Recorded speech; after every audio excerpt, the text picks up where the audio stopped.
Welcome to the 12th chapter, the podcast where we explore college applications. On today's episode, we are going to talk about essay writing, standardized tests, and activities/resume.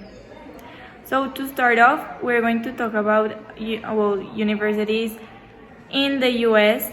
and about the essay writing and your resume.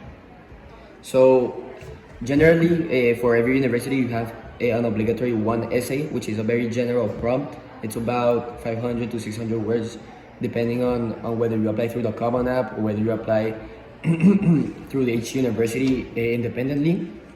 This essay, it's called the personal statement essay, and it's really important. And there's also the supplemental essays, which are unique to each university. Some universities will require you to write a supplemental essay. Some universities will not.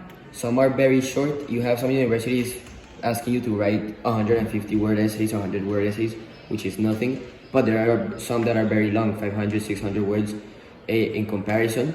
And there are some universities that will ask you for many essays. There are some universities that will ask you for optional essays. Some universities that will not ask you for any essay. So of course, as said before, for every university that you choose or you have on your list, you want to be able to research whether they ask for supplemental essays, how many, whether they're optional, whether and all of that. And all that is very important to your application process. And remember that the essays are one of the most important parts of the application because it allows you to see, it allows the university to understand and to see who are you, how do you write, how do you express yourself and your experiences, because the rest is just standard things. This really allows the university to get to know you, so it's one of the most important parts.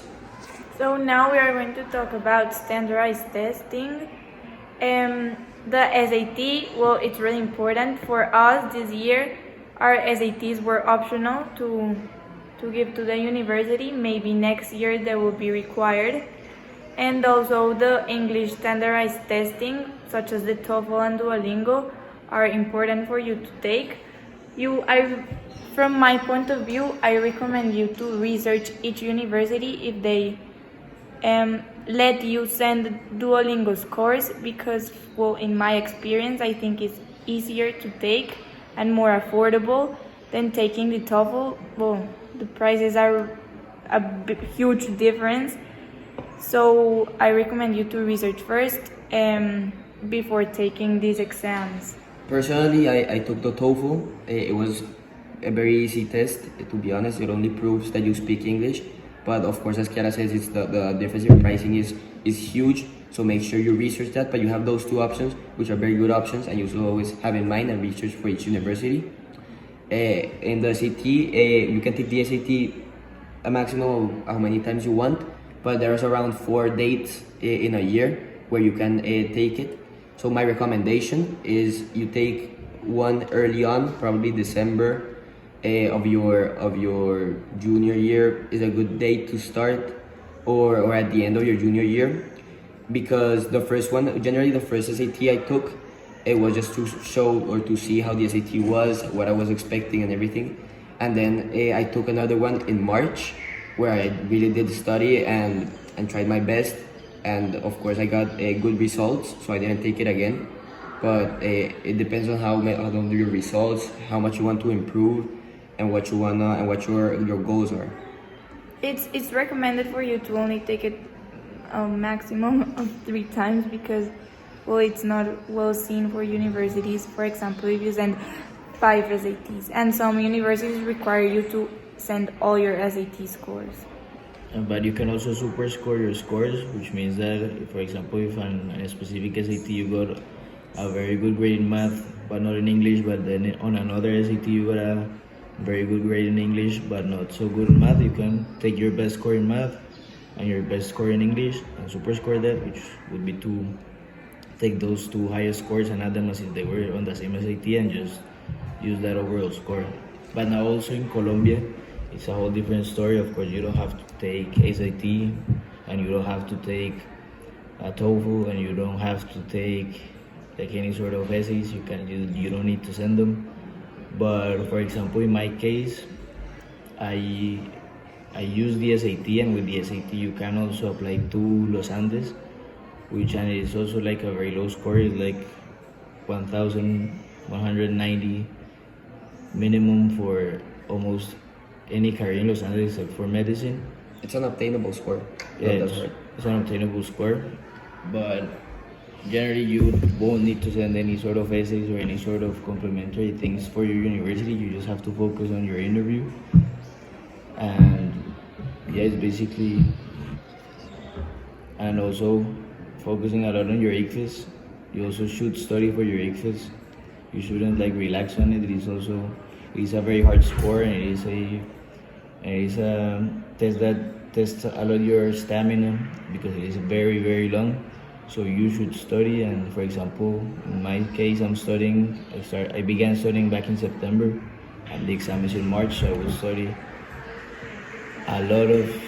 I'm studying every Tuesday and every Thursday, and I will study until March. So it is a lot of study time, and I recommend that most of you do the same. So remember that, of course, Colegio Bolívar offers a pre-ICFES, which is a class you can take after school that will help you study for the ICFES. It's what Fajardo is taking, if I'm not wrong.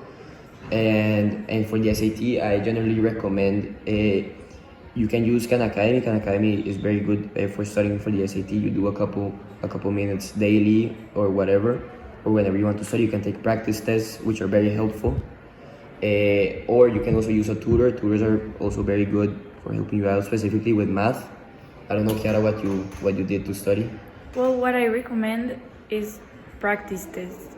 Buy a book full of practice tests and